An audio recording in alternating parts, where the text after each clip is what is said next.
जय हिंद दोस्तों, स्वागत है आप सभी का हमारे इस चैनल पे। दोस्तों, ज्ञान बिंदु जीएस एकेडमी का जो बिहार दरोगा के लिए होमवर्क सीरीज चलाया जा रहा है उसका डे 52 जो कि 18 अप्रैल को सर के द्वारा कवर करवाया गया है। तो इस पूरे वीडियो में हम लोग इस सारे टेस्ट को कवर करेंगे और काफ़ी अच्छी तरीके से मैंने सारे टेस्ट को कवर किया है। तो अगर आपको ये वीडियो पसंद आता है दोस्तों तो वीडियो को लाइक करना बिल्कुल मत भूलिएगा, और अगर आप मेरे चैनल पर नए हैं तो प्लीज़ चैनल को सब्सक्राइब कर लीजिएगा दोस्तों। और इसका जितना भी PDF है ना, आपको मेरे टेलीग्राम पे आपको प्रोवाइड कर दिया गया है, तो जाके टेलीग्राम को भी ज्वाइन कर लीजिएगा। तो चलिए इस टेस्ट को हम यहाँ पे स्टार्ट करते हैं। इसका पहला क्वेश्चन है कि खेलो इंडिया शीतकालीन खेल 2025 कहाँ पे आयोजित किया गया है। देखिए, अभी हाल ही में खेलो इंडिया शीतकालीन खेल का आयोजन किया गया आपका लद्दाख और जम्मू कश्मीर में, और ये 2 चरण में इसका आयोजन किया गया है। तो मोस्ट इंपॉर्टेंट है दोस्तों, क्योंकि ये 2025 का ये करेंट है, काफ़ी इंपॉर्टेंट है, आप लोग इसको रट जाइएगा। बात अगर हम लोग खेलो इंडिया यूथ गेम की करते हैं, जिसका आयोजन 2025 का बिहार में होने वाला है। बिहार के 5 शहरों में इसका आयोजन होने वाला है, और पाँचों का पाँचों शहर आपको रटा होना चाहिए। पहला तो आपको पटना हो जाएगा, दूसरा गया हो जाएगा, तीसरा आपका राजगीर हो जाएगा, चौथा बेगूसराय, और पाँचवा आपका भागलपुर हो जाएगा। तो ये पाँचों का पाँचों शहर आपको ध्यान रखना है दोस्तों। वहीं पे ध्यान रखिएगा दूसरा के भी हाल ही में 38वां राष्ट्रीय खेल का आयोजन किया गया था उत्तराखंड में 2025 का। वहीं पे अगर 39वां पूछा जाएगा तो ध्यान रखिएगा ये मेघालय में किया जाएगा। तो ये सारे जो है ना, ये आपके करेंट अफेयर से रिलेटेड है, जहाँ से आपके एग्जाम में क्वेश्चन बन सकते हैं। यहाँ से ध्यान रखिएगा दोस्तों कि भी हाल ही में बिम्स्टेक 2025 का आयोजन किया जाएगा ब्राज़ील में। वहीं पे अगर क्वाड 2025 पूछा जाएगा तो उसका आयोजन इस बार भारत कर रहा है। वहीं पे G7 पूछा जाएगा तो ध्यान रखिएगा इसका 2025 का आयोजन किया जाएगा आपका कनाडा में, और 2024 का आयोजन किया गया था आपका इटली में। वहीं पे अगर आपसे G20 पूछा जाएगा तो 2025 का आयोजन दक्षिण अफ्रीका के द्वारा किया जाएगा। तो ये आगामी एग्जाम के लिए काफ़ी इंपॉर्टेंट है, तो आप लोग इसे अच्छे तरीके से याद कर लीजिएगा, जहाँ से आपका क्वेश्चन वहाँ से ना छूटे। नेक्स्ट क्वेश्चन है कि किस संस्था को 2025 के लिए सुभाष चंद्र बोस आपदा प्रबंधन पुरस्कार से सम्मानित किया गया है। तो अभी हाल ही में 2025 का सुभाष चंद्र बोस आपदा प्रबंधन पुरस्कार से सम्मानित किया गया है भारतीय राष्ट्रीय महासागर सूचना सेवा केंद्र, जो कि हैदराबाद में अवस्थित है। तो इनका लोकेशन भी ध्यान रखिएगा और इस संस्था का नाम भी ध्यान रखिएगा। बात अगर हम लोग सुभाष चंद्र बोस की करते हैं तो इनसे 2 अधिवेशन ध्यान रखिएगा। पहला तो आप लोग 1938 का हरिपुरा अधिवेशन ध्यान रखिएगा, और दूसरा 1940 का अधिवेशन ध्यान रखिएगा त्रिपुरी का। ये दोनों अधिवेशन सुभाष चंद्र बोस से संबंधित है, जहाँ से एग्जाम में क्वेश्चन यहाँ से फ्रेमिंग किया जाता है। इन्हीं की जयंती के अवसर पर 23 जनवरी को पराक्रम दिवस के रूप में मनाया जाता है। तो इस बार भी पराक्रम दिवस के रूप में मनाया गया था कटक उड़ीसा में, तो आप लोग इसे भी ध्यान रखिएगा। वैसे इनके द्वारा फॉरवर्ड ब्लॉक की स्थापना किया जाता है 1939 में, तो आप लोग इसे भी ध्यान रखिएगा। तो ये काफ़ी इंपॉर्टेंट फैक्ट था, जहां से एग्जाम में क्वेश्चन फ्रेम किया जा सकता है, तो आप लोग उसको भी ध्यान रखिएगा। नेक्स्ट क्वेश्चन है कि ग्लोबल फायर पावर इंडेक्स 2025 में भारत का रैंक क्या है। सबसे पहले तो ये ध्यान रखिए दोस्तों कि ग्लोबल फायर पावर इंडेक्स 2025 है ना, इसमें प्रथम स्थान पे आपका हो जाएगा USA, सेकंड पे आपका रूस हो जाएगा, थर्ड पे आपका चीन हो जाएगा, फोर्थ पे आपका यहाँ पे इंडिया हो जाएगा, और 5वें स्थान पे यहाँ पे आपका जापान हो जाएगा। वहीं पे अगर आपसे क्वेश्चन पूछा जाएगा कि एशिया फायर पावर इंडेक्स में भारत का स्थान क्या है, तो पहले स्थान पे भी यहाँ पे USA, दूसरा पे चीन हो जाएगा, और भारत जो है ना, यहाँ पे जापान को पीछे करते हुए भारत यहाँ पे तीसरे स्थान पे आ गया है एशिया फायर पावर इंडेक्स में, और यहाँ पे जापान जो है ना वो चौथे स्थान पे इंडिया उसको ढकेल दिया है। तो ये काफ़ी इंपॉर्टेंट इंडेक्स है, जहाँ से क्वेश्चन आपके फ्रेमिंग किए जा सकते हैं, तो आप लोग इसे रट जाइएगा। यहाँ से कुछ इंडेक्स भी आप लोग ध्यान रखिएगा जो कि लेटेस्ट का इंडेक्स है। अगर आपसे पासपोर्ट इंडेक्स पूछा जाएगा 2025 में, भारत का स्थान यहाँ पे 85 नंबर का हो जाएगा, और प्रथम स्थान पे यहाँ पे सिंगापुर हो जाएगा। वहीं पे अगर आपसे खुशहाली रिपोर्ट पूछा जाएगा तो वहाँ पे भारत का स्थान 118वां हो जाएगा, और वहीं पे शांति सूचकांक पूछा जाएगा तो वहाँ पे भारत का स्थान 116वां हो जाएगा, और भूख सूचकांक पे भारत का स्थान 105वां हो जाएगा। पर्यावरण प्रदर्शन सूचकांक पे भारत का स्थान आपका 176वां हो जाएगा, और जलवायु परिवर्तन सूचकांक पे भारत का स्थान यहाँ पे 10वां हो जाएगा। वहीं पे अगर आपसे प्रेस फ्रीडम इंडेक्स पूछा जाएगा तो ध्यान रखिएगा भारत का जो स्थान है ना 159 नंबर का हो जाएगा। तो ये लेटेस्ट आपका सूचकांक था जो कि मैंने आपको इकट्ठा कवर करवा दिया है, तो आप लोग इसे भी साथ ही साथ रिवीजन कर लीजिएगा। नेक्स्ट क्वेश्चन है कि हाल ही में खबरों में रही विक्टोरिया झील किन देशों से सीमाबद्ध है। देखिए, अभी हाल ही में चर्चा में एक विक्टोरिया झील चर्चे में था, तो इनका संबंध आपका हो जाएगा युगांडा, तंजानिया और केन्या, और ये आपका अफ्रीका महाद्वीप में देखने को हमें मिलती है। वैसे विश्व की दूसरी सबसे बड़ी मीठे पानी की कोई झील है ना, तो ये आपका विक्टोरिया झील ही हो जाएगा। तो आप लोग साथ ही साथ इसे भी ध्यान रखिएगा दोस्तों। नेक्स्ट क्वेश्चन है कि भारत ने साइबर सुरक्षा सहयोग पर दूसरी बिम्स्टेक विशेषज्ञ समूह बैठक की मेजबानी अभी हाल ही में किस शहर में आयोजित किया गया है। तो सबसे पहले तो ध्यान रखिएगा दोस्तों, बिम्स्टेक जो सम्मेलन होता है ना, इसमें सबसे पहले अगर आपसे पूछा जाएगा कि मंत्री स्तरीय सम्मेलन बिम्स्टेक का कहाँ पे किया गया है, तो ये आपका नई दिल्ली में किया गया है। वहीं पे अगर व्यापारिक सम्मेलन पूछा जाएगा तो थाईलैंड ध्यान रखिएगा। वहीं पे अगर आपसे बिम्स्टेक का युवा सम्मेलन पूछा जाएगा तो गुजरात का गांधीनगर ध्यान रखिएगा। और अभी हाल ही में साइबर सुरक्षा के सहयोग के लिए जो बिम्स्टेक का समूह का बैठक का मेजबानी किया गया है ना, वो आपका नई दिल्ली में किया गया है। तो मोस्ट इंपॉर्टेंट है दोस्तों, आप लोग इसको ध्यान रखिएगा। बिम्स्टेक से ध्यान रखिएगा दोस्तों कि इसका जो 2025 का समिट है ना, इसका आयोजन किया जाएगा ब्राज़ील में। वहीं पे G7 का कहाँ पे किया जाएगा 2025 के में, तो कनाडा में किया जाएगा। और क्वाड का किया जाएगा 2025 में भारत में। वहीं पे G20 शिखर सम्मेलन का मेजबानी जो है ना 2025 में, इसको होस्ट कौन करेगा, तो ये आपका करेगा दक्षिण अफ्रीका। तो आप लोग इसे भी ध्यान रखिएगा। और बात अगर हम लोग नई दिल्ली की करते हैं, तभी हाल ही में जनवरी 2025 में यहाँ पे ग्रामीण विकास महोत्सव का आयोजन किया गया था, जिसका उद्घाटन किया गया था नरेंद्र मोदी जी के द्वारा। तो ये भी नई दिल्ली में किया गया था। वहीं पे राष्ट्रीय युवा महोत्सव का भी आयोजन जनवरी 2025 में नई दिल्ली में ही किया गया था। वहीं पे अगर विश्व पुस्तक मेला की बात करते हैं तो उसका भी आयोजन नई दिल्ली में किया गया था। 2+2 वार्ता हो या फिर आपका रायसीना डायलॉग हो, ये सभी के सभी जो है ना, इसका सभी का मेजबानी न्यू दिल्ली में ही किया गया है। तो आप लोग इसको भी ध्यान रखिएगा साथ ही साथ। नेक्स्ट क्वेश्चन है कि किस संस्था ने राजकोषीय स्वास्थ्य सूचकांक 2025 प्रकाशित किया है। तभी हाल ही में राजकोषीय स्वास्थ्य सूचकांक 2025 का प्रकाशन किया गया था नीति आयोग के द्वारा। इसमें प्रथम स्थान पे कौन आया है, तो ध्यान रखिएगा ये यहाँ पे टॉप किया है उड़ीसा। तो ये साथ साथ आप लोग इसे भी ध्यान रखिएगा। बात अगर हम लोग नीति आयोग की करते हैं, तो नीति आयोग की स्थापना से पहले योजना आयोग की स्थापना किया गया था 1950 में। बाद में इसी का नाम चेंज करके 1 जनवरी 2015 को नीति आयोग कर दिया गया है। तो आप लोग इसको भी ध्यान रखिए कि हेड कौन होते हैं, तो प्रधानमंत्री होते हैं। वर्तमान में इसके सीईओ कौन है, तो आपके वी आर सुब्रमण्यम हो जाएंगे। और इसके उपाध्यक्ष कौन हो जाएंगे, तो आपके सुमन बेरी हो जाएंगे। वैसे नीति आयोग का जो हेड क्वार्टर है ना, ये आपका नई दिल्ली में हो जाएगा। और सरकार का ये थिंक टैंक के रूप में कार्य करता है। तो नीति आयोग से संबंधित इतने क्वेश्चन आपको ध्यान रखने हैं। आप लोग कमेंट में बताइएगा कि नीति आयोग का फुल फॉर्म क्या होता है। आपका ये शायद बीपीएससी या फिर बिहार दरोगा, यहाँ पे नीति आयोग का फुल फॉर्म भी पूछा गया है। तो आप लोग कमेंट जरूर कीजिएगा, जिससे कि आप ही का रिवीजन होगा। तो कमेंट करना आप लोग बिल्कुल मत भूलिएगा। नेक्स्ट क्वेश्चन है कि हाल ही में कौन से 2 भारतीय शहर रामसर कन्वेंशन के तहत मान्यता प्राप्त आर्द्रभूमि शहरों की सूची में शामिल किया गया। अभी हाल ही में देखिए, रामसर कन्वेंशन के तहत भारत के ऐसे 2 शहर हैं जिन्होंने आर्द्रभूमि शहर की सूची में शामिल, एक तो आपका इंदौर हो जाएगा, दूसरा आपका उदयपुर हो जाएगा। बात अगर हम लोग इंदौर की करते हैं, तो ये जो स्वच्छता सर्वेक्षण भारत में जो जारी किया जाता है, उसमें टॉप स्थान पे 7 साल से इंदौर ही रह रहा है। तो आप लोग इसको भी ध्यान रखिएगा। भारत का पहला वाटर प्लस सिटी के रूप में दर्जा दिया गया है इंदौर को। तो ये दोनों फैक्ट आपको ध्यान रखने हैं। और वहीं पर अगर हम लोग आर्द्रभूमि की बात करते हैं, तो आप लोग कमेंट में बताइएगा कि आर्द्रभूमि के लिए एक सम्मेलन होता है, तो वो सम्मेलन कब होता है, आप लोग उसका डेट बताइएगा। वैसे आर्द्रभूमि 2 फरवरी को आर्द्रभूमि दिवस के रूप में हम लोग मनाते हैं। तो आप लोग 2024 और 2025 दोनों का थीम आप लोग फटाफट कमेंट में छाप दीजिए, जिससे कि आपका वो रिवीजन हो जाए।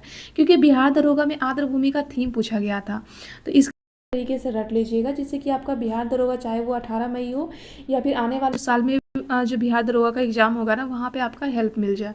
तो आप लोग कमेंट जरूर कीजिएगा, जिससे कि आपका रिवीजन हो जाए।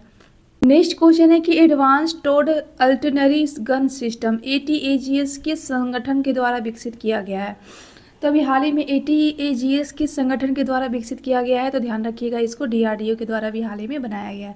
बात अगर हम लोग DRDO की करते हैं, तो 1 जनवरी 1958 को इसकी स्थापना होती है। इसका हेड क्वार्टर ध्यान रखिएगा नई दिल्ली हो जाएगा। इसके वर्तमान में अध्यक्ष कौन हो जाएंगे, तो ये आपके समीर कामत जी हो जाएंगे।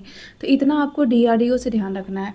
यहाँ से ध्यान रखिएगा दोस्तों कि DRDO के द्वारा ही भारत का पहला स्वदेशी एंटी रेडिएशन मिसाइल जो कि रुद्रम है, उसको भी DRDO के द्वारा ही बनाया गया है। बात अगर हम लोग ब्रह्मोस की करते हैं, तो इसका निर्माण भी DRDO के द्वारा ही किया गया है।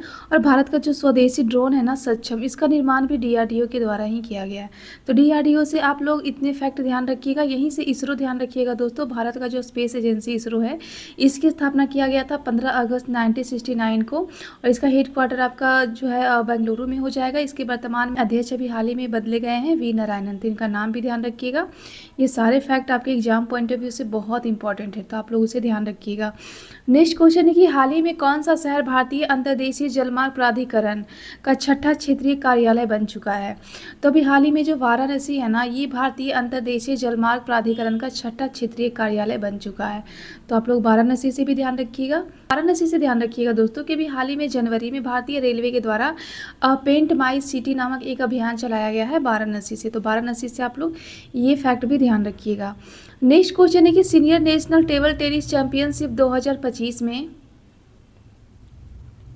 में पुरुष और महिला एकल खिताब किसके द्वारा जीता गया है। तो अभी हाल ही में जो पुरुष और महिला का जो खिताब है ना, वो पुरुष वर्ग में मानुष शाह के द्वारा जीता गया है। वहीं पे महिला वर्ग में यहाँ पे दिया चितले को ये अवार्ड से सम्मानित किया गया है। यहाँ से ध्यान रखिएगा दोस्तों कि अभी हाल ही में विश्व कबड्डी चैंपियनशिप 2025 का आयोजन किया गया था आपका ब्रिटेन में। यहाँ पे आपका मेल हो या फिर फीमेल, दोनों कैटेगरी में ध्यान रखिएगा, भारत यहाँ पे जीतता है। तो ये मोस्ट इंपॉर्टेंट है। अभी हाल ही में जो महिला कबड्डी है ना, इसका आयोजन अभी हाल ही में किया जाएगा आपका राजगीर में। तो आप लोग साथ ही साथ ये फैक्ट भी ध्यान रखिएगा, मोस्ट इंपॉर्टेंट फैक्ट है ये।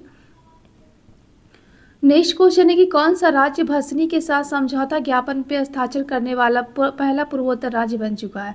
तो देखिए जो भसनी है ना, इसके साथ समझौता करने वाला पहला पूर्वोत्तर राज्य बना है आपका ये त्रिपुरा हो जाएगा। बात अगर हम लोग त्रिपुरा की करते हैं तो त्रिपुरा में सर्वाधिक बोले जाने वाली भाषा आपका तो पहला नंबर बांग्ला हो जाएगा और दूसरा आपका रखिएगा कोक बरोक हो जाएगा। तो ये दोनों भाषा ध्यान रखिएगा। और ये त्रिपुरा ही भारत का ऐसा राज्य है जो तीनों तरफ से विदेशी सरजमी से घिरा हुआ है, ये बांग्लादेश से घिरा हुआ है। तो साथ ही साथ आप लोग इसे भी ध्यान रखिएगा। और आप लोग कमेंट में बताइएगा दोस्तों कि त्रिपुरा और बांग्लादेश के बीच वाली जो सीमा रेखा है उसे हम लोग क्या कहते हैं। तो आप लोग उसे कमेंट में बताइएगा। नेक्स्ट क्वेश्चन है कि किस मंत्रालय ने डिजिटल वाणिज्य अपनाने में छोटे व्यवसायों को सशक्त बनाने के लिए एमएसएमई टीम पहल की शुरुआत की है। तो अभी हाल ही में एमएसएमई मंत्रालय के द्वारा एमएसएमई टीम पहल का शुरुआत किया गया है। तो आप लोग इसको भी ध्यान रखिएगा। वहीं पे अगर आपसे निर्माण पोर्टल पूछा जाएगा तो इसे ध्यान रखिएगा, कोयला मंत्रालय के द्वारा। और वहीं पे अगर आपसे पूछा जाएगा अभी हाल ही में जनवरी 2025 में भारत पोल पोर्टल का शुभारंभ किया गया है अमित शाह जी के द्वारा। तो ये दोनों पोर्टल आप लोग ध्यान रखिएगा। नेक्स्ट क्वेश्चन है कि जनवरी 2025 में पश्चिमी अफ्रीका राज्यों के आर्थिक समुदाय से कौन सा देश अभी हाल ही में हट चुका है। तो ये देखिए पश्चिमी अफ्रीकी राज्य का एक आर्थिक समुदाय है जिसे हम लोग इकोवास कहते हैं। तो इससे अफ्रीका के 3 देश अभी हाल ही में अलग हो चुका है। पहला तो ध्यान रखें यहाँ पे माली हो जाएगा, दूसरा बुर्किना फासो और तीसरा आपका नाइजीरिया हो जाएगा। तो ये मोस्ट इंपॉर्टेंट है दोस्तों, आप लोग इसे ध्यान रखिएगा। वैसे अफ्रीका से ध्यान रखिएगा दोस्तों कि विश्व का एक ऐसा पहला महाद्वीप है जहाँ से कर्क रेखा भी गुजरती है, मकर रेखा भी गुजरती है और आपका भूमध्य सागर, तीनों रेखाएं जो है ना वो आपको अफ्रीका से हमें देखने को मिलती है। तो आप लोग इसको भी ध्यान रखिएगा, मोस्ट इंपॉर्टेंट है ये। और ये वीडियो आपको कैसा लगता है कमेंट में जरूर बताइएगा। नेक्स्ट क्वेश्चन है कि स्टार्टअप के लिए फंड ऑफ फंड्स योजना किस संगठन के द्वारा संचालित की जाती है। ध्यान रखिएगा जो भी स्टार्टअप्स होते हैं ना, इनके लिए जो फंड्स योजना होती है ना, वो नीति आयोग के द्वारा इसको संचालित किया जाता है। और वहीं पे अगर इम्प्लीमेंट की बात करते हैं तो ध्यान रखिएगा यहाँ पे इसको वित्त मंत्रालय के द्वारा इसको इम्प्लीमेंट किया जाता है। नेक्स्ट क्वेश्चन है कि कौन सा भारतीय राज्य प्रथम अंतर्राष्ट्रीय ओलंपिक अनुसंधान सम्मेलन का मेजबानी करेगा। देखिए जो अंतर्राष्ट्रीय ओलंपिक अनुसंधान सम्मेलन होगा उसका मेजबानी कर रहा है गुजरात का गांधीनगर। तो आप लोग इसको भी ध्यान रखिएगा क्योंकि ये करेंट है और काफ़ी इंपॉर्टेंट है ये। नेक्स्ट देखिए ये आपका रिवीजन सीरीज है और ये जो पिछला जो आपका टेस्ट हुआ था ना 51 नंबर का, उसी का ये रिवीजन सीरीज है। अगर आपने वो वीडियो नहीं देखा है तो जाके जरूर देख लीजिएगा क्योंकि सारे टेस्ट जो है ना वो मेरे चैनल पे आपको कवर करवा दिए गए हैं। तो ये टेस्ट को जरूर देखिएगा दोस्तों, काफ़ी अच्छी तरीके से वहाँ पे मैंने सब कुछ को कवर किया है। ठीक है, इसका पहला क्वेश्चन है कि राष्ट्रीय सरस मेला 2025 का आयोजन कहाँ पे किया गया है। तो ध्यान रखिएगा इसको केरला में किया जा रहा है। वहीं पे जेड मोरा सुरंग की अवस्थिति कहाँ पे है। तो ये सुरंग अभी हाल ही में चर्चे में था जो कि आपका जम्मू और कश्मीर में हो जाएगा। एक यहाँ पे और सुरंग चर्चे में था 2025 में, सेला सुरंग, जिसका संबंध आपको असम और अरुणाचल प्रदेश में हो जाएगा। तो साथ ही साथ आप लोग इसे भी ध्यान रखिएगा। नेक्स्ट क्वेश्चन है कि मैक्सिको की खाड़ी का अभी हाल ही में नया नाम रखा गया था अमेरिका की खाड़ी। तो इसको भी ध्यान रखिए। नेक्स्ट क्वेश्चन है कि 67 नंबर विकसित भारत सम्मेलन कहाँ पे आयोजित हुआ है। तो 67 नंबर का विकसित भारत सम्मेलन का आयोजन अभी हाल ही में नई दिल्ली में किया गया है। तो साथ ही साथ आप लोग इसे भी ध्यान रखिएगा। नेक्स्ट क्वेश्चन है कि फीडे शतरंज 2025 की मेजबानी कौन सा देश कर रहा है। तो इस बार जो 2025 का फीडे शतरंज है ना, इसका मेजबानी भारत कर रहा है। तो भारत भी ध्यान रखिएगा। नेक्स्ट क्वेश्चन है कि मतदाता जागरूकता अभियान अवार्ड किसे भी हाल ही में दिया गया है। तो अभी हाल ही में दूरदर्शन को मतदाता जागरूकता अभियान अवार्ड से सम्मानित किया गया है। अगला है कि मोबिलिटी ग्लोबल एक्सपो का आयोजन कहाँ पे किया गया है, तो ध्यान रखिएगा इसका आयोजन भी हाल ही में नई दिल्ली में किया गया था। वैसे नई दिल्ली से ध्यान रखिएगा दोस्तों कि अभी हाल ही में 2025 में ही आपका ग्रामीण विकास जो महोत्सव था ना, उसका आयोजन भी नई दिल्ली में किया गया था, जिसका उद्घाटन नरेंद्र मोदी जी के द्वारा किया गया था। वहीं पर राष्ट्रीय युवा महोत्सव पूछा जाएगा तो उसे भी ध्यान रखिएगा, नई दिल्ली हो जाएगा। और विश्व पुस्तक मेला का आयोजन अभी हाल ही में नई दिल्ली में किया गया था, रायसीना डायलॉग हो गया या फिर आपका 2+2 वार्ता हो गया। तो ये सभी की सभी जो मेजबानी है ना, वो नई दिल्ली में ही हुआ है। तो आप लोग इसको भी साथ ही साथ ध्यान रखिएगा।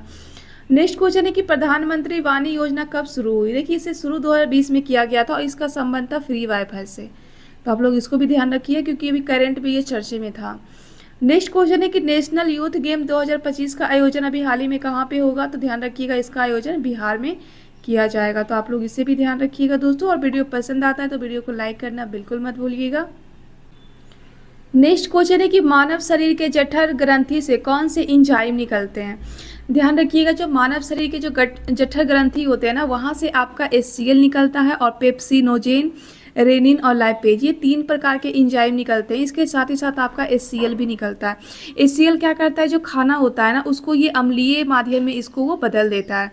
वहीं पे पेप्सिन ध्यान रखिएगा दोस्तों, जो प्रोटीन का पाचन होता है ना वो आपका स्टमक में होता है और उसका पाचन करता कौन है, तो यही पेप्सिनोजेन करता है। प्रोटीन को ये पॉलीपेप्टाइड में कन्वर्ट कर देता है। रेनिन से ध्यान रखिएगा कि ये जो दूध होता है ना, दूध का ये पाचन करता है। वहीं पे लाइपेज से ध्यान रखिएगा, वसा का भी थोड़ा बहुत पाचन यहाँ पे हमें देखने को मिलता है। वैसे अगर जठर ग्रंथि की बात करते हैं तो इसका पीएच मान एग्जाम में पूछा गया है। 1 से लेके 3.5 जो है इसका पीएच मान होता है। ये काफ़ी अम्लीय होता है, तो आप लोग इसको भी ध्यान रखिएगा। नेक्स्ट क्वेश्चन है कि किस रोग के कारण मानव में हृदय स्पंदन और रक्तचाप कम हो जाता है। तो ऐसा कौन सा ऐसा रोग है जिसके कारण मानव का जो हार्ट है ना, वहाँ पे स्पंदन और रक्त का जो चाप होता है वो कम हो जाता है। तो ध्यान रखिएगा इस रोग का नाम आपका हो जाएगा डिस्कोसीनिया। ठीक है, इस रोग का नाम आप लोग ध्यान रखिएगा दोस्तों। बात अगर हम लोग हृदय की करते हैं तो मानव का जो हृदय होता है एक बार में कितनी बार धड़कता है 1 मिनट में, तो 72 बार धड़कता है। ये क्वेश्चन आपका एग्जाम में पूछा गया है। और इसको कंट्रोल किसके द्वारा किया जाता है, तो ध्यान रखिएगा ये आपका पेस मेकर हो जाएगा। बीपी का जो मान है ना वो आपका एग्जाम में पूछा जाता है, 120/80 हो जाएगा। तो आप लोग इसे भी ध्यान रखिएगा। अगर इससे ज़्यादा हो जाएगा तो हम लोग इस प्रोसेस को क्या कहेंगे, हाइपरटेंशन कहेंगे। अगर कम हो जाएगा तो इसको हम लोग हाइपोटेंशन कहेंगे। तो आप लोग इसको भी साथ ही साथ ध्यान रखिएगा। नेक्स्ट क्वेश्चन है कि अस्थियों तथा पेशियों के विकास पर नियंत्रण मानव शरीर की कौन सी अंतःस्रावी ग्रंथि करती है। देखिए जितने भी अस्थि और जो पेशी होते हैं ना, उनको कंट्रोल और उनका जो डेवलपमेंट होता है वो कौन सा ग्रंथि किया जाता है, तो ये पीयूष ग्रंथि के द्वारा किया जाता है। वैसे पीयूष ग्रंथि से ध्यान रखिएगा दोस्तों कि जितनी भी ग्रंथि होती है ना उसको कंट्रोल करने का काम पीयूष ग्रंथि को ही होता है, इसीलिए इसको हम लोग मास्टर ग्लैंड के नाम से जानते हैं। वैसे इसको भी कोई कंट्रोल करता है, वो आपका हो जाएगा हाइपोथैलेमस, और हाइपोथैलेमस को हम लोग सुपर मास्टर के नाम से जानते हैं। तो आप लोग इसको भी ध्यान रखिएगा। नेक्स्ट क्वेश्चन है कि माइटोकॉन्ड्रिया में पाए जाने वाला वह प्रोटीन कौन सा है जो श्वसन प्रक्रिया को पूर्ण रूप में सहायक होता है। देखिए माइटोकॉन्ड्रिया में ऐसा कौन सा प्रोटीन पाया जाता है जो श्वसन प्रक्रिया में वो हेल्प करता है। तो पहला तो आपका हिस्टोन प्रोटीन हो जाएगा और दूसरा ध्यान रखिएगा यहाँ पे प्रोथ्रोम्बिन भी हो जाएगा। वैसे एक प्रोटीन काफ़ी एग्जाम में पूछा जाता है हिपैरिन। हिपैरिन जो प्रोटीन होता है ना, इसको हम लोग ब्लड प्रोटीन के नाम से भी जानते हैं। तो आप लोग इसको भी ध्यान रखिएगा। बात हम लोग माइटोकॉन्ड्रिया की करते हैं तो सेल का जो पावर हाउस होता है ना, उसे माइटोकॉन्ड्रिया को ही कहा जाता है।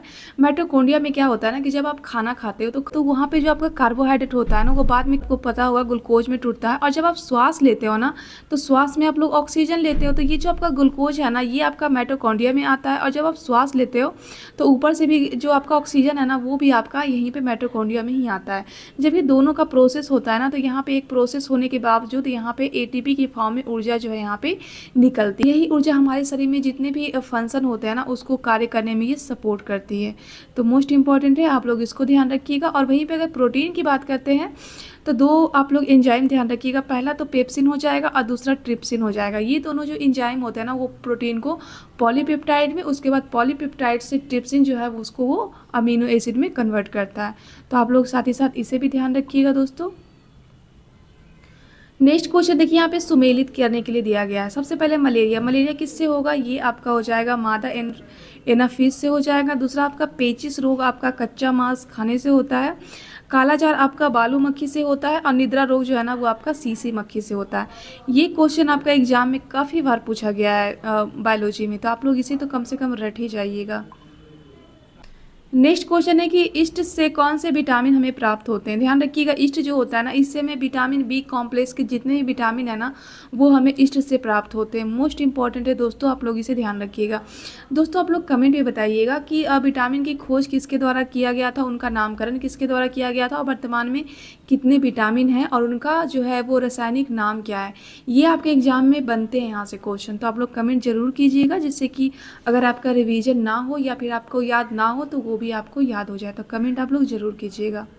नेक्स्ट क्वेश्चन है कि आलू के ब्लैक हट रोग भंडारण में किसकी कमी के कारण होता है। तो देखिए आलू में जो ब्लैक हट रोग होता है ना वो आपका ऑक्सीजन की कमी के कारण होता है, तो आप लोग इसको भी ध्यान रखिएगा।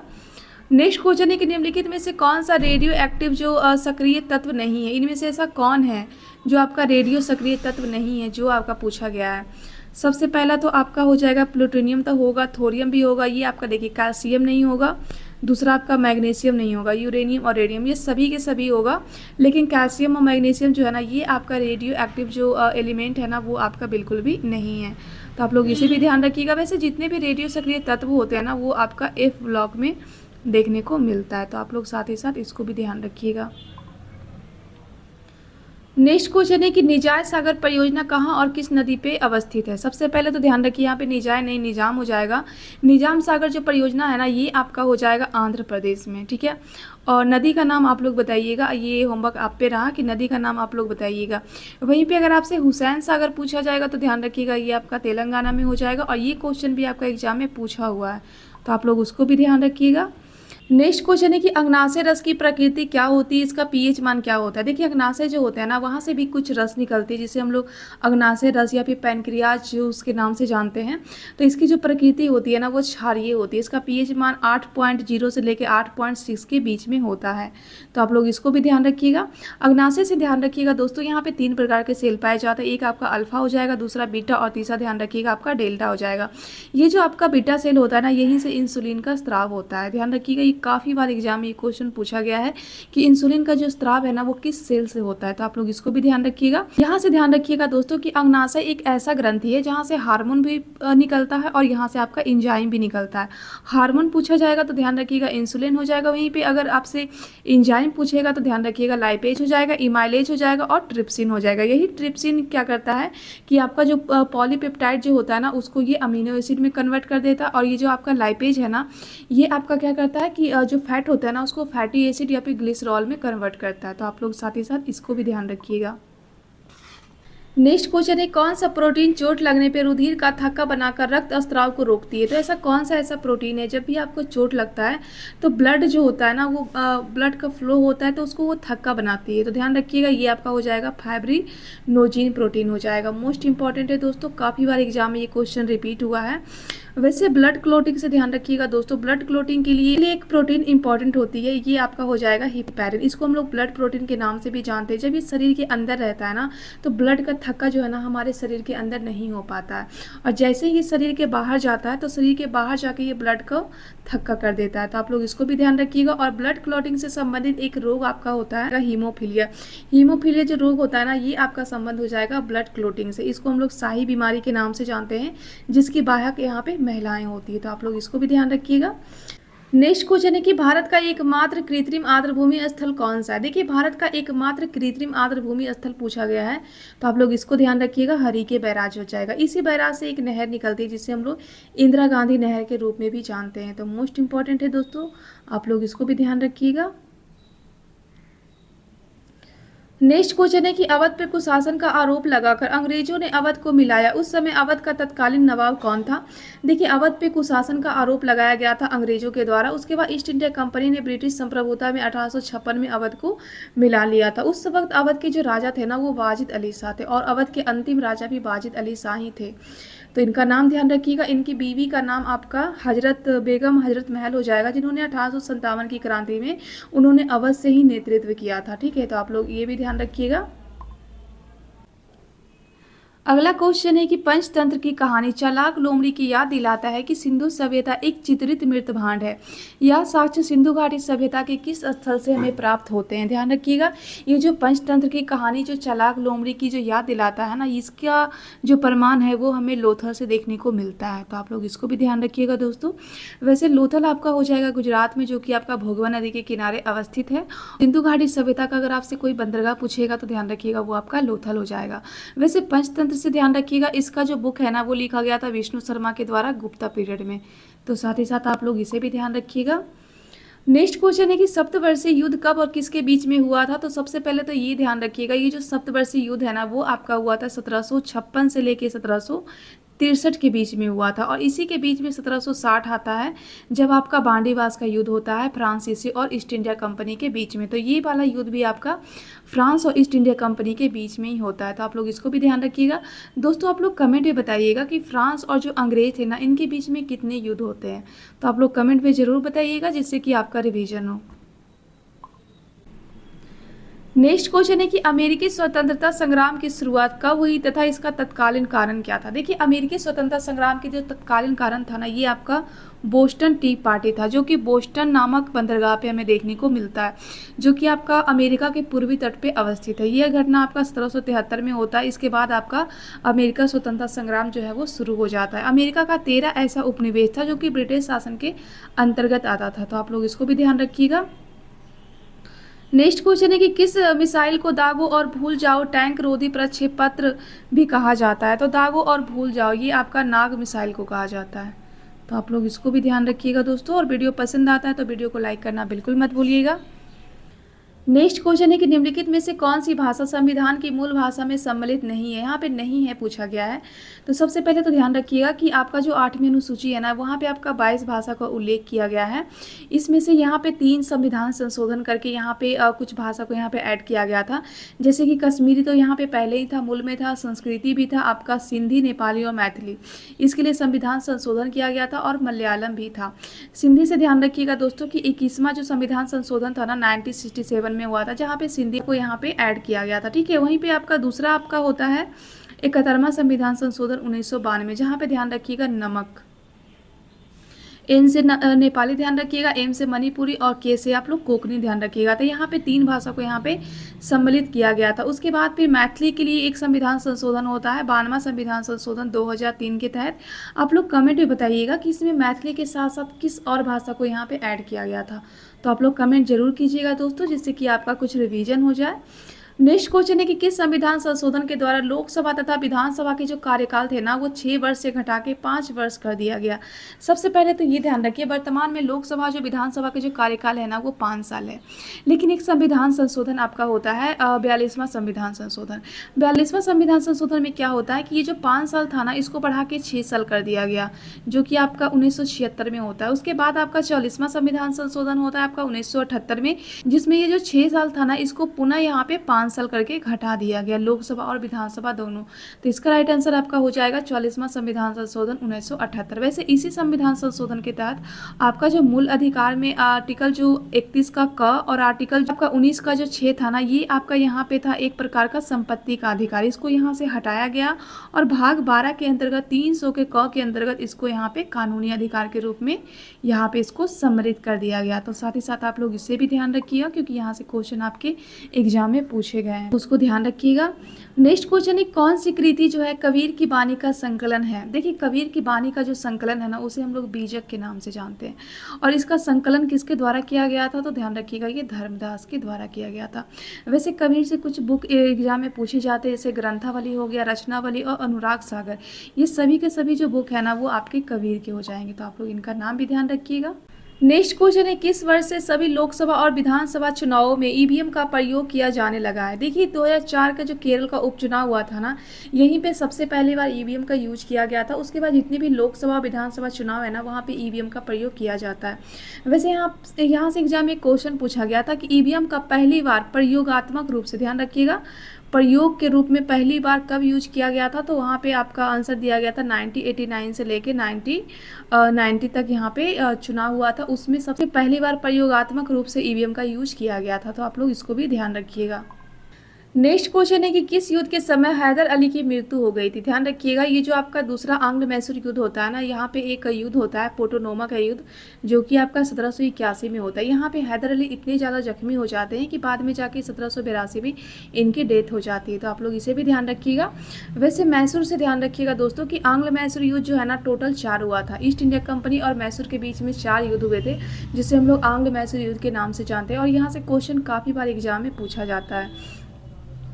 पहला तो ध्यान रखिएगा 1767 से लेकर 1769 तक यहाँ पे पहला युद्ध होता है, जो कि समाप्त आपका होता है मद्रास की संधि के द्वारा। यहाँ पे हैदर अली के द्वारा अंग्रेजों को काफ़ी बुरी तरीके से पराजित कर दिया गया था। दूसरा ध्यान रखिएगा 1780 से लेकर 1784 के बीच में होता है, तब मंगलौर की संधि के द्वारा ये समाप्त होता है। वहीं पे तीसरा आपका हो जाएगा 1790 से लेकर 92 के बीच में, जो कि यहाँ पे मराठा, हैदराबाद और ईस्ट इंडिया कंपनी ये तीनों मिल के जो है ना यहाँ पे टिप्पू सुल्तान के साथ यहाँ पे युद्ध करती है, और काफ़ी बुरी तरीके से टिप्पू सुल्तान का यहाँ पे पराजय हमें देखने को मिलता है। चौथा ध्यान रखिएगा, और इसी युद्ध को समाप्त किया गया था श्रीरंगपट्टनम की संधि के द्वारा। और चौथा 1799 ध्यान रखिएगा, यहाँ पे टिप्पू सुल्तान की मौत हो जाती है। तो ये क्वेश्चन आपका शायद बिहार दरोगा में पूछा गया है कि किस आंग्ल मैसूर युद्ध में टिप्पू सुल्तान की मृत्यु होती है। तो आप लोग इसको भी ध्यान रखिएगा। ये जो चारों युद्ध है ना एग्जाम में काफ़ी क्वेश्चन यहाँ से किए गए हैं, तो आप लोग इसको अच्छी तरीके से कवर कर लीजिएगा।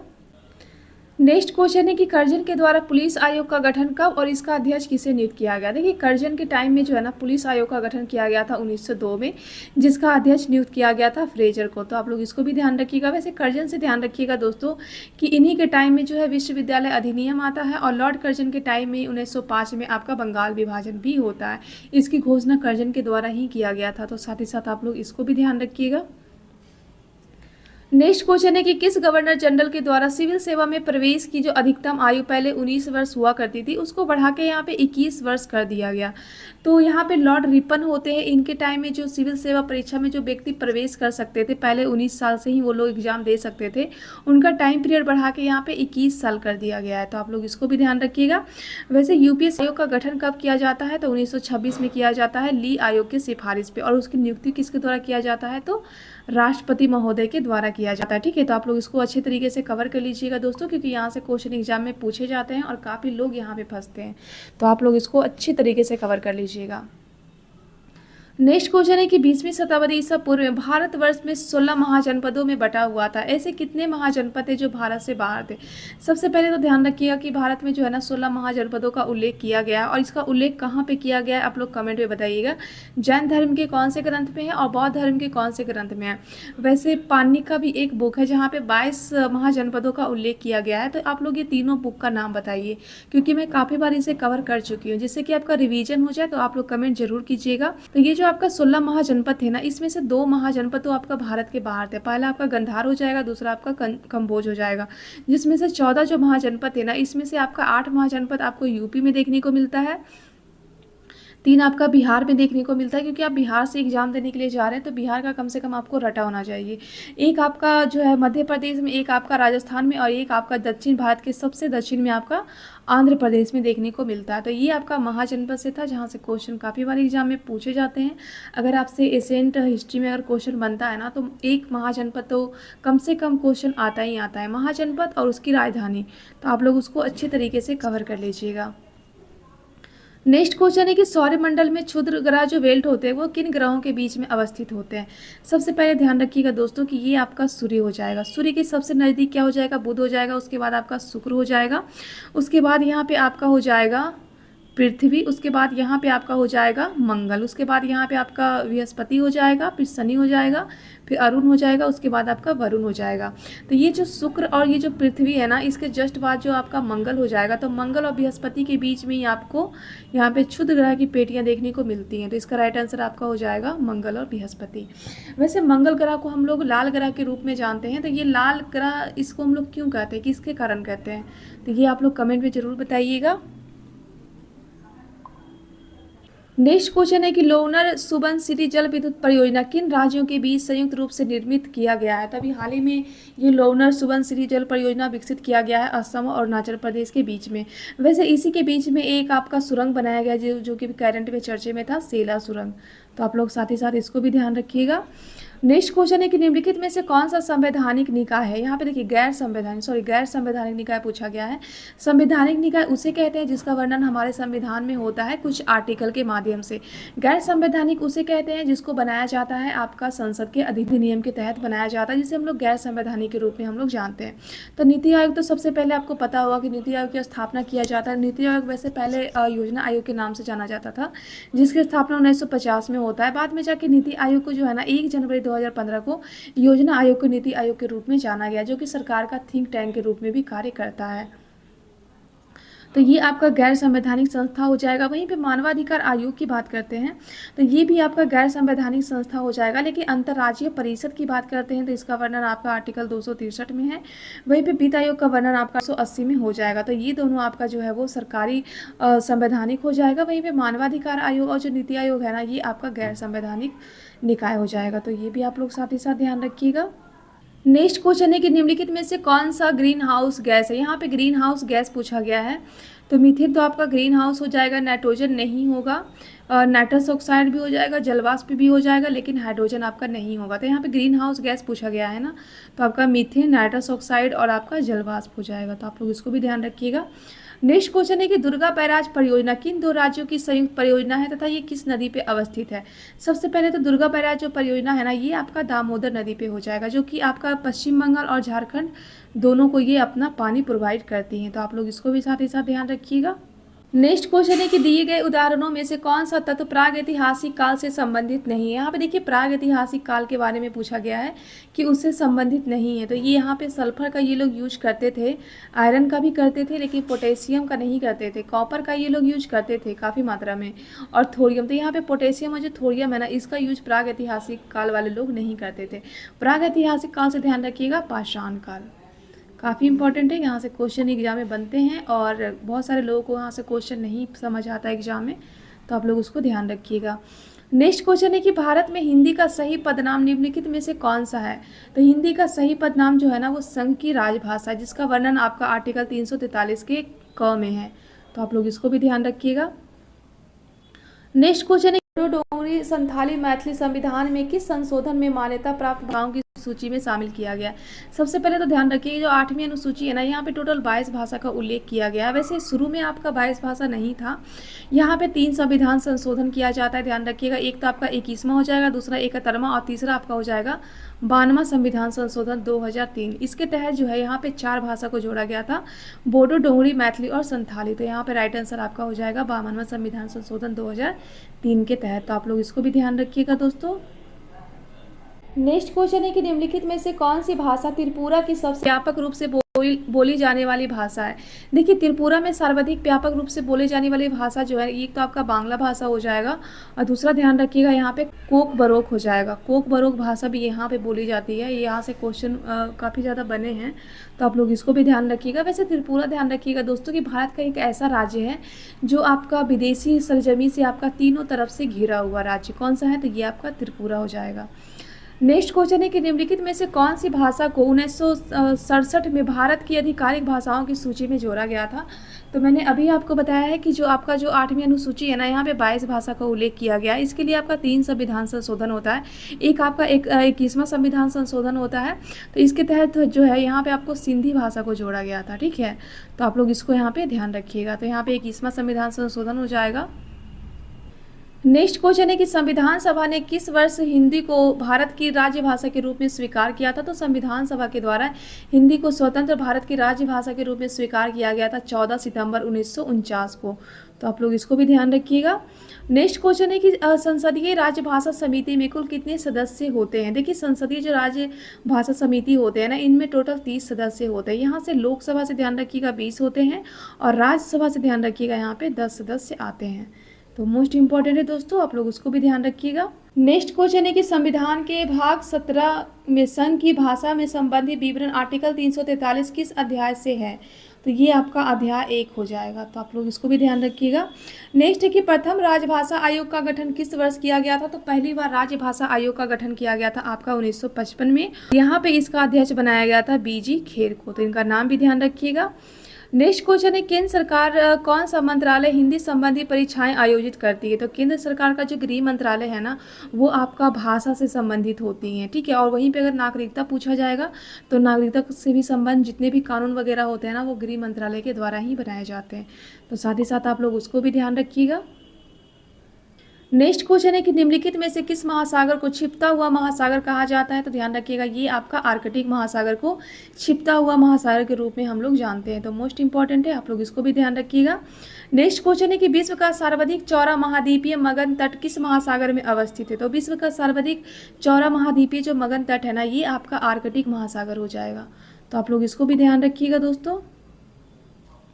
नेक्स्ट क्वेश्चन है कि निम्नलिखित में से कौन सा महासागर एक ओर से एशिया और दूसरी ओर उत्तर अमेरिका महाद्वीप को स्पर्श करती है? तो ये जो आपका प्रशांत महासागर है ना, एक तरफ तो एशिया से ये दिखती है और एक तरफ यहाँ पे आपका उत्तरी अमेरिका महाद्वीप से ये अपना बॉर्डर टच करती हैं। तो आप लोग इसको भी ध्यान रखिएगा।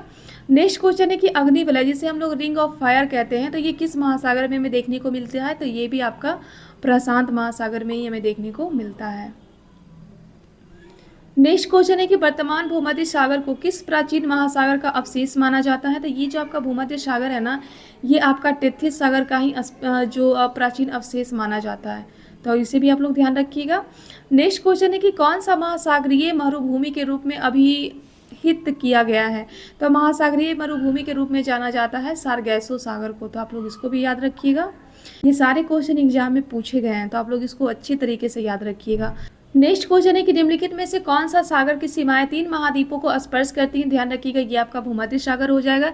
एक तरफ तो ये यूरोप से टच करती है, दूसरा ये एशिया से टच करती है और तीसरा ध्यान रखिएगा यहाँ पे आपका अफ्रीका से टच करती है। तो ये तीनों महाद्वीप से गुजरता कौन है? तो ये आपका भूमध्य सागर हो जाएगा।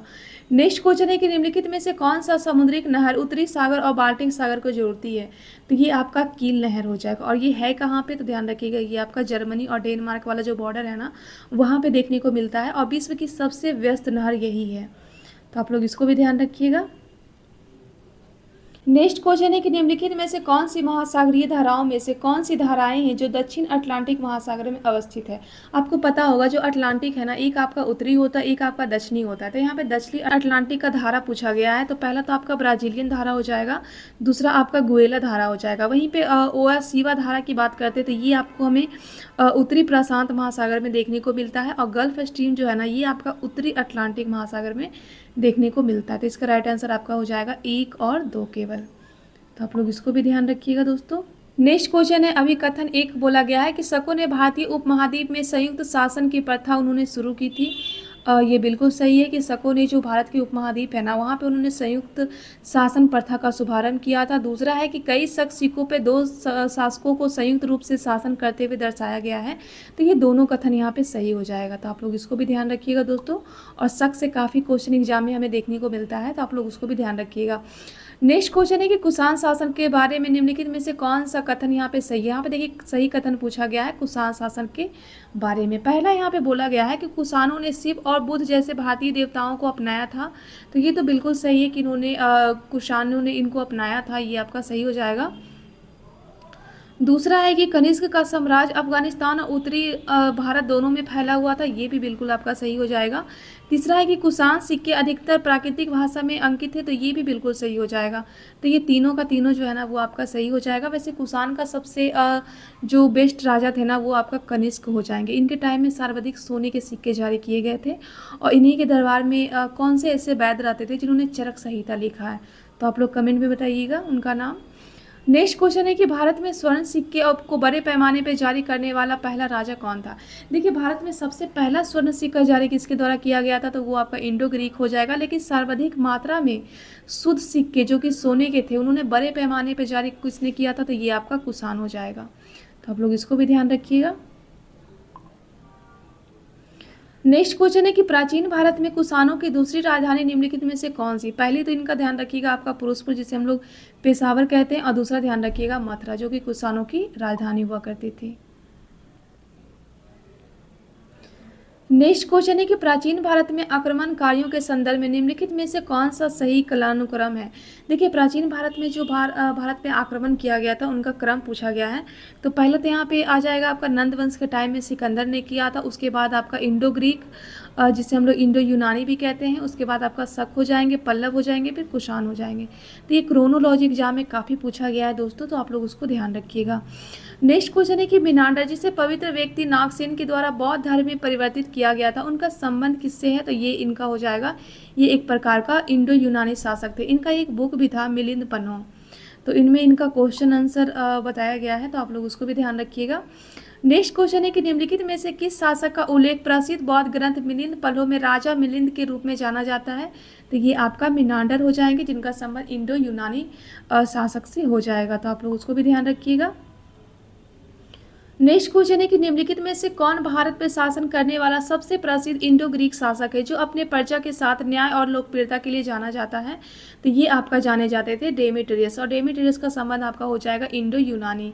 सबसे पहले भारत पे आक्रमण जो है ना वो इन्हीं के द्वारा किया गया था। इसके बाद इनका उत्तराधिकारी बन के आता है आपका मिनांडर, तो आप लोग उसको भी ध्यान रखिएगा।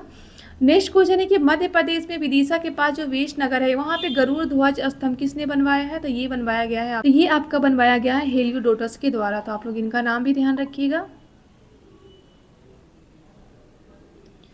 नेक्स्ट क्वेश्चन है कि प्राचीन भारत के सिक्कों के संदर्भ में निम्नलिखित कथनों पे विचार कीजिए। प्राचीन भारत में जो सिक्के थे ना उनके बारे में पूछा गया है।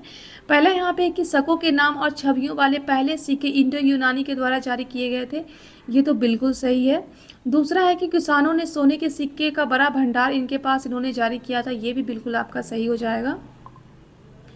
तीसरा है कि पंजाब और हरियाणा के योधे जैसे आदिवासी गणराज्यों द्वारा भी सिक्के जारी किए गए थे, तो ये सारा का सारा जो है ना ये आपका सही हो जाएगा। दोस्तों यहाँ पे मैंने आपका 73 क्वेश्चंस कवर करवा दिया है, तो ये वीडियो आपको कैसा लगा कमेंट में ज़रूर बताइएगा दोस्तों। और ये सभी का PDF मेरे टेलीग्राम पे आपको मिल गया है, तो जाके आप लोग टेलीग्राम को भी ज्वाइन कर लीजिएगा, और प्लीज़ आप लोग ज़्यादा से ज़्यादा चैनल को सपोर्ट कीजिएगा।